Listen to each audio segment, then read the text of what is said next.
बात आजादी के कुछ समय बाद की है, जब रैना गांव के लोग प्रकृति की गोद में बसे एक सुंदर से गांव में रहते थे और हर तरफ खुशहाली थी। प्रकृति से ही उस गांव का पालन पोषण चल रहा था। दूसरी तरफ उस समय बाजार व्यवस्था में मानो लहर टूट पड़ी हो। ज्यादा से ज्यादा जंगलों की कटाई हो रही थी ताकि लकड़ी की मांग को पूरा करा जा सके। मजदूरों का सरदार, सुनो, अब तुम सब काम पर लग जाओ। ये बहुत बड़ा जंगल है, अगर हम लगे रहेंगे तो ये काम जल्दी खत्म हो जाएगा। जग्गी, ये क्या, ये सारे लोग हमारे जंगलों में क्या कर रहे हैं? ऐसा ही रहा तो हमारे सारे पेड़ तो ये काट देंगे। हमें ये बात गांव वालों को बतानी होगी। वो तुरंत भाग के गांव चला गया और गांव की आपातकालीन स्थिति में बजने वाली घंटी को बजाने लगा। ये घंटी केवल तभी बजाई जाती है जब कोई सूचना कम समय में पूरे गांव को बतानी हो। पूरा गांव पंचायत भवन के सामने इकट्ठा हो गया। लोग आपस में बातचीत करने लगे। बूढ़ा, इस समय ऐसी क्या बात है जिसके लिए आपातकालीन घंटी बजानी पड़ी? आदमी, जरूर कोई जरूरी सूचना होगी, कोई मजाक थोड़े ही ना करेगा। आदमी, जग्गी बेटा, क्या हुआ? सब ठीक तो है ना? जग्गी, नहीं दादाजी, गांव के पास वाले जंगलों में कुछ लोग अवैध तरीके से पेड़ों की कटाई कर रहे।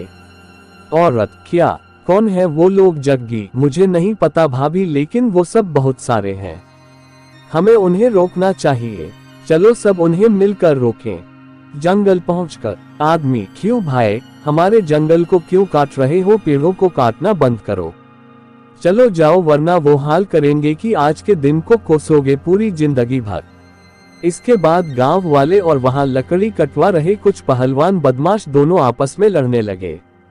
गांव वाले उन पहलवानों के सामने नहीं टिक पाए और वो सब छोड़कर गांव की तरफ लौट गए। फिर से आपातकालीन घंटी बजाई गई। औरत, आप सब ठीक तो है ना? ये आप सबको क्या हो गया? आदमी, उन लोगों ने हमारे साथ मारपीट की, अब हम क्या करें? उन्होंने तो कई सारे पेड़ काट दिए हैं। बूढ़ा, हमें जमींदार जी के पास जाना चाहिए, हम उनसे विनती करेंगे तो वो हमारी मदद जरूर करेंगे। आदमी, ठीक कहा चाचा जी आपने, हम सब कल उनके पास जाकर इन सब के बारे में बताएंगे। अगली सुबह सभी एक साथ जमींदार के पास पहुंचे।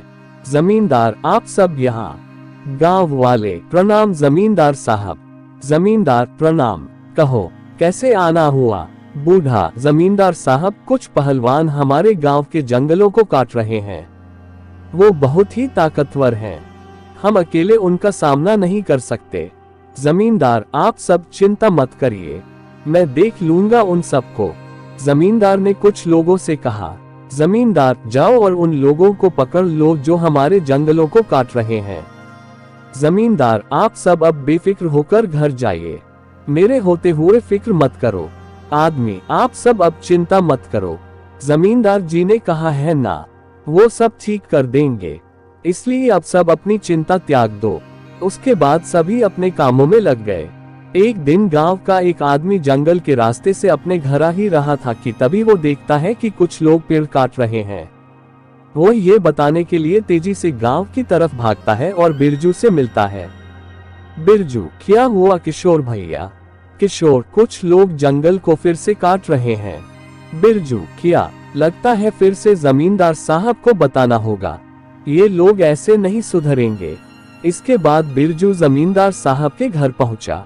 बिरजू, प्रणाम जमींदार साहब, जंगल में फिर से वो लोग पेड़ काट रहे हैं। जमींदार, तुम्हें कैसे पता? बिरजू, वो आज ही किशोर जंगल के रास्ते घर आया था, तब उसने देखा। उसने जैसे ही यह बात मुझे बताई, मैं आपके पास आ गया। जमींदार, मतलब तुमने यह बात किसी को नहीं बताई? बिरजू, मुझे जैसे ही इन सब के बारे में पता चला, मैं तुरंत आपके पास आ गया, इसलिए किसी को बताने का वक्त ही नहीं मिला।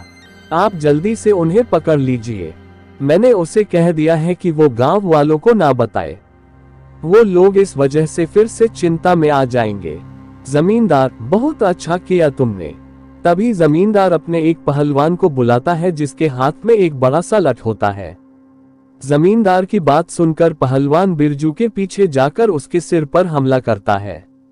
जमींदार, मेरा काम खराब करेगा, सब के सब ध्यान से सुन लो। उस किशोर को गांव में ढूंढो और जहां भी मिले उसका भी काम तमाम कर दो। जाओ जल्दी, अगर गांव वालों को पता चल गया तो लेने के देने पड़ जाएंगे। अब जाओ यहाँ से। बिरजू की पत्नी, कितना समय हो गया है, वो अभी तक आए ही नहीं। बिरजू का बेटा, क्या हुआ माँ?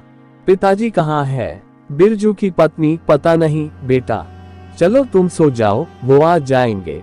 अगली सुबह पत्नी उठी और घर में अंदर देखने लगी। वहां उससे बिरजू नहीं दिखा। वो गांव के लोगों के पास पूछताछ करने गई।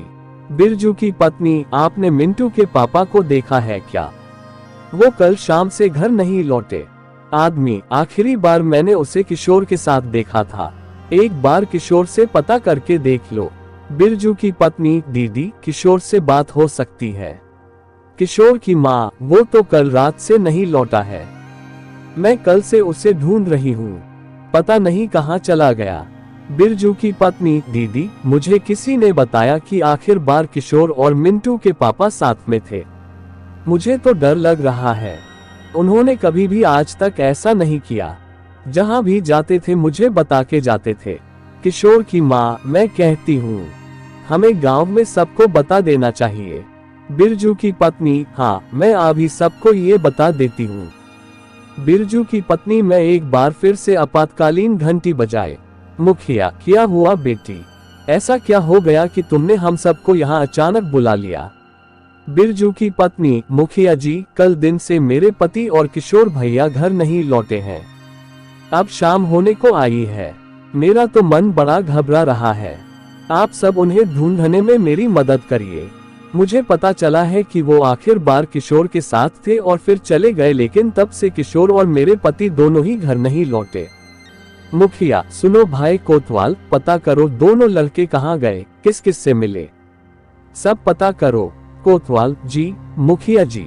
इसके बाद कोतवाल पूरे गांव में बिरजू और किशोर को ढूंढता है, लेकिन उसे उनके बारे में कुछ पता नहीं चलता।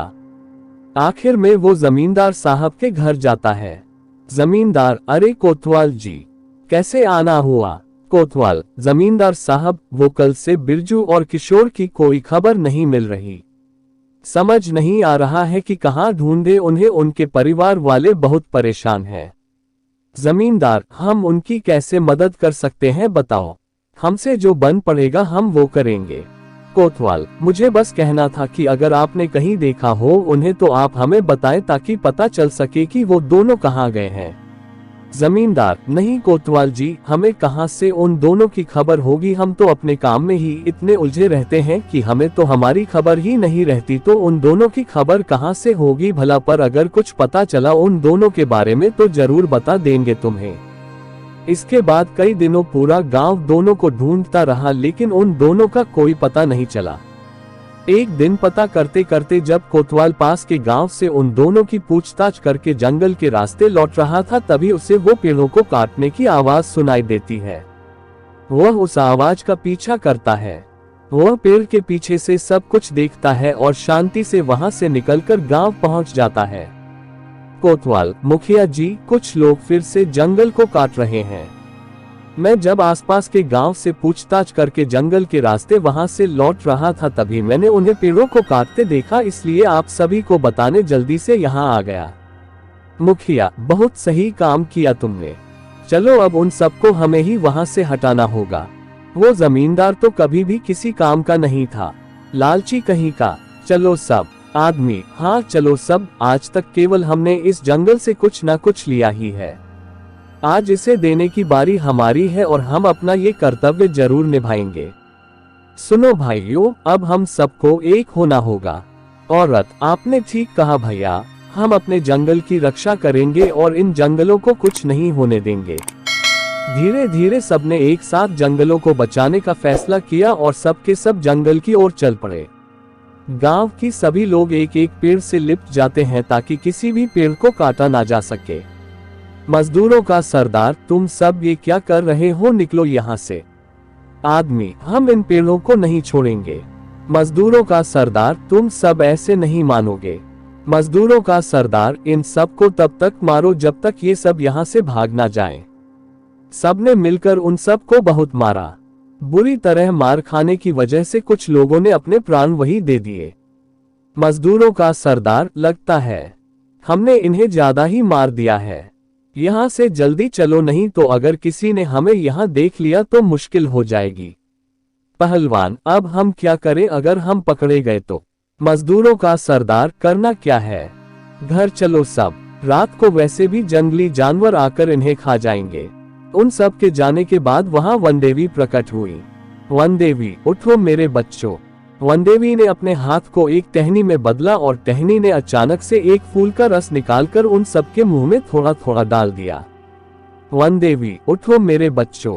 सबको धीरे धीरे होश आने लगा और घाव भी ठीक होने लगे। आप कौन है देवी? वनदेवी, मैं वनदेवी हूँ। इन वनों में मेरे प्राण बसते हैं और तुमने अपने प्राणों की परवाह न करते हुए मेरे प्राणों के लिए अपने प्राण तक दांव पर लगा दिए। अब ये लड़ाई तुम अकेले नहीं लड़ोगे। तुम्हें जब जब प्रकृति की जरूरत होगी, प्रकृति स्वयं ही तुम्हारी मदद करने आ जाएगी। उसके बाद वो गायब हो गई। कुछ देर बाद जमींदार और उसके आदमी वहां पहुंचे। जमींदार, तुमने उन सब को वहां क्यों छोड़ा? अगर किसी को पता चल गया तो खामखा हंगामा खड़ा हो जाएगा। वहां पहुंचते ही सबको जलाना है, समझे? कहाँ छोड़ा था तुमने उन्हें? पहलवान, बस थोड़ा और आगे, वो सब वहीं पड़े होंगे। अगर जंगली जानवरों ने उन्हें नहीं खाया होगा तो वो सभी थोड़ा और आगे चलते हैं। पहलवान, यही जगह थी मालिक। जमींदार, कहाँ है वो सब? पहलवान, मालिक, लगता है उन सब को जंगली जानवर ले गए। वैसे भी ये जंगल काफी घना है।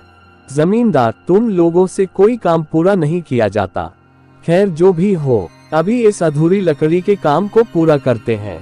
जल्दी काम शुरू करो और ये काम जल्दी खत्म हो जाना चाहिए। पहलवान ने कुल्हाड़ी से जैसे ही पेड़ काटना शुरू किया, वनदेवी द्वारा जीवित किए हुए सभी लोग वहां पहुंच गए। राघव, रुको। जमींदार, तुम सब जिंदा हो, मार दो इन्हें। राघव, हमें तो पहले ही समझ जाना चाहिए था कि इन सब के पीछे कौन हो सकता है। तुमसे बड़ा लालची यहाँ और कौन है? सब सोचते रहे कि तुम हमारी मदद करोगे, लेकिन तुमने हमारे साथ ही धोखा किया। जमींदार, तुम सब तो मूर्ख हो। तुम्हें क्या पता इन सब से कितना फायदा होता है। तुम तो गरीब के गरीब मरोगे, लेकिन मैं तुम लोगों जैसा मूर्ख नहीं हूँ। मैं जानता हूँ कि पैसे कैसे कमाते हैं, समझे? जमींदार, मार दो इन्हें, कोई बच नहीं पाए। पहलवान ने जैसे ही कुल्हाड़ी से उन लोगों पर प्रहार किया, पेड़ की टहनियां ने आकर उसे जकड़ लिया। जमींदार, ये क्या हो रहा है? मारो उसे फिर से। इस बार पेड़ की टहनियों ने जमींदार को भी जकड़ लिया। जमींदार, छोड़ो मुझे, ये क्या हो रहा है? मेरी समझ से बाहर है, ये पेड़ भला हमें कैसे जकड़ रहे हैं? राघव, क्यों छोड़े तुम्हें, बताओ। तुमने छोड़ा इन जंगलों को, तुम्हारे आदमियों ने एक बार भी नहीं सोचा इन जंगलों और हमें मारने से पहले कि घर पर हमारे माँ बाप, पत्नी और बच्चे हमारी राह देख रहे होंगे। जमींदार, अरे राघव, मुझे बचा लो, मैं तुम्हें बहुत सारा धन दूंगा। हाँ, जितना तुम कहो उतना। राघव, पहले सच बताओ कि बिरजू और किशोर कहाँ हैं? जमींदार, अरे वो मैंने लालच में आकर उन्हें मार दिया है, मुझे माफ कर दो। बिरजू की पत्नी, क्या ऐसा नहीं हो सकता? वो तो बस वनों की रक्षा करना चाहते थे, उन्हें ऐसा दंड क्यों? राघव, हे वनदेवी, यही है आपके अपराधी, आपको जो ठीक लगे आप वो कीजिए। जमींदार, मुझे छोड़कर मत जाओ। राघव, आज से आप हमेशा सुरक्षित रहेंगी। वनदेवी, हमारी आने वाली सारी पीढ़ियां आपकी सदैव सुरक्षा करेगी। इसके बाद से रैनी गांव के लोग वनों की सुरक्षा के लिए हर संभव कार्य करने लगे और लोगों को जागरूक करने लगे ताकि जंगल हमेशा सुरक्षित रह सके।